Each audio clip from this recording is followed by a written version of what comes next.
A la cabeza él iba. A la cabeza iba de su tropa. 1500 hombres aproximadamente. 75 kilómetros de proyección. Y no iban por un camino.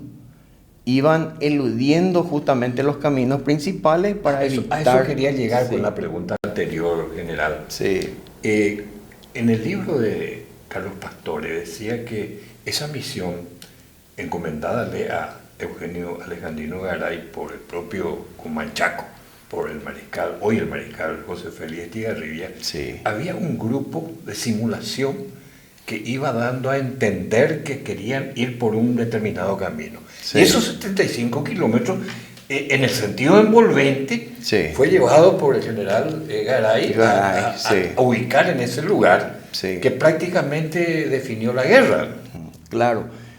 En esa maniobra resalta prácticamente que no se empleó ninguna unidad de enmascaramiento, vamos a decir, sino que eran hombres esclarecedores. Correcto. Hombres claves, así como Yacarevalija, Sí, señor. que iban reconociendo el terreno, entonces iban marcando la pauta por dónde, porque ahí había un puesto de observación, ¿verdad? O sea, zapadores de ideas, no necesariamente de picadas. Así mismo, Correcto. mismo. Y sin perder la dirección, ¿verdad? Porque el Chaco es plano y todo es igual y te podés perder fácilmente, Sí, señor. ¿verdad?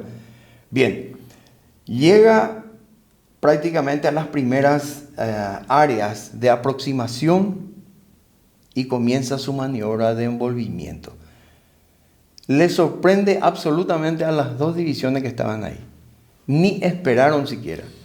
Por eso el coronel David Toro, que era comandante de esas tropas en ese lugar, en Irendahue, declara prácticamente que quién iba a imaginar que nos iban a llegar, ¿verdad?, de 75 kilómetros, ¿verdad?, en corto tiempo, ¿verdad?, y eludiendo todos los puntos de observaciones de nuestra fuerza.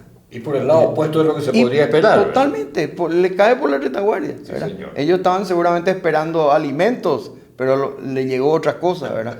Y recuperaron. Ahí saltan muchas anécdotas, ¿verdad?, durante la marcha, como te estaba comentando. Por ejemplo, algunos comentaban, dice que la Virgen misma de Cacupé, ¿verdad?, la Virgen María, con un cantarito le daba de beber agua a todos los combatientes que iban quedando débiles, ¿verdad?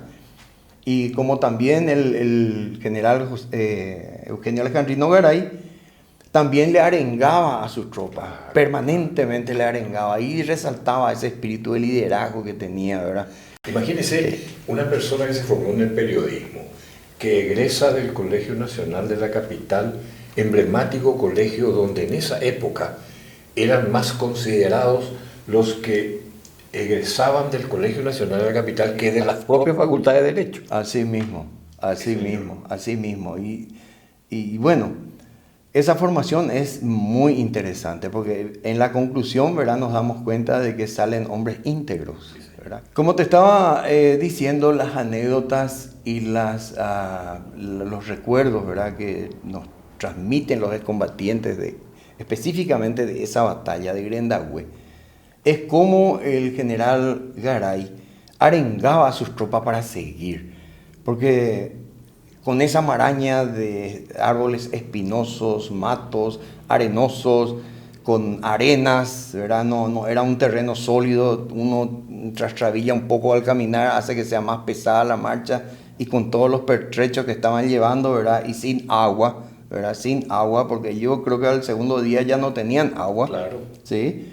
Y bueno, y también con hambre, ¿verdad? Él le arengaba a su tropa diciéndole que en guaraní, ¿verdad?, ni que será uña manoti ape, yaja, on ñahuajeren da huepe upepe yay uponata, o si no upepe llama nombata.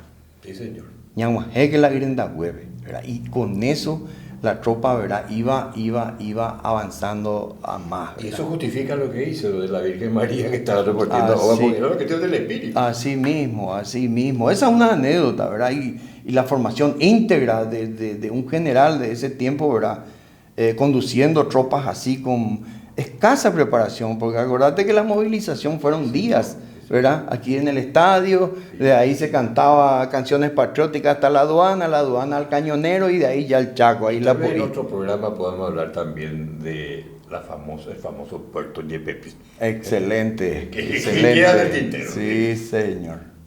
Todo acto simbólico en la milicia, en la actividad empresarial, como decíamos, requiere de un plan estratégico y de una gran logística. Y usted sabe muy bien que esa logística estaba instalada ya mucho antes del 32. Correcto, profesor. Justamente quiero referirme al trabajo que están llevando adelante ustedes con la impresión de este valioso manuscrito, ¿verdad?, del doctor Eligio Ayala, Sí, señor. en donde refleja la personalidad de los líderes, ¿verdad?, de ese tiempo, ¿verdad? Y más aún en él personalmente, que lo conocemos como uno de los presidentes más honestos, ¿verdad? Abogado, conocedor de las leyes, ¿verdad? Con una conducta intachable, ¿verdad? En el sentido de que hacía respetar la ley, era para todos y él era parte de ello, ¿verdad? Una educación como esta es lo que nos falta hoy día. Una educación, yo creo que con este manuscrito va a ser fantástico que muchas gentes desorientadas del sumum del derecho vuelva a reorientarse leyendo lo que escribe este señor. Va a ser una escuela, especialmente para nuestro sistema judicial. No soy abogado, pero conozco sobre derechos de las personas. Y cuando una persona se siente agredida en sus derechos, es cuando comienzan los problemas. Y otra cosa muy importante en general, todo eso que describió de las maniobras, tenía una logística, porque nos fuimos a esa guerra sin tomar un solo guaraní o peso ley, como le llamaban, de crédito internacional. Así mismo, son trabajos, ¿verdad?, tanto del doctor Eligio Ayala como también del doctor Eusebio Ayala, ¿verdad?, en la aplicación, presidente, ¿verdad?, de aquel comando en movimiento. Así mismo, pero lo anterior es lo que interesa, ¿verdad?, la preparación, ¿verdad?, de los posibles conflictos que podía haber tenido la República del Paraguay. Y bueno, tuvimos experiencia con la Triple Alianza, ¿verdad? Totalmente. Entonces eso nos sirvió de una escuela y nos preparamos, ¿verdad?, para lo que venga. Entonces ahí nacen las hipótesis y el que entendió eso fue el doctor Eligio Ayala, porque preparó su defensa, ¿verdad?, su defensa desde su gobierno, con sus Fuerzas Armadas y con su pueblo. Por eso que ese efecto de la movilización que hubo fue... La gente se escapaba de su casa para ir a servir a la patria. Sí, señor. Audiencia, público que está observando este esfuerzo que estamos haciendo para volver a dar al país un sentido de pertenencia. Es un programa más, pero es un tiempo menos que vamos a reducir para volver a estar con ustedes.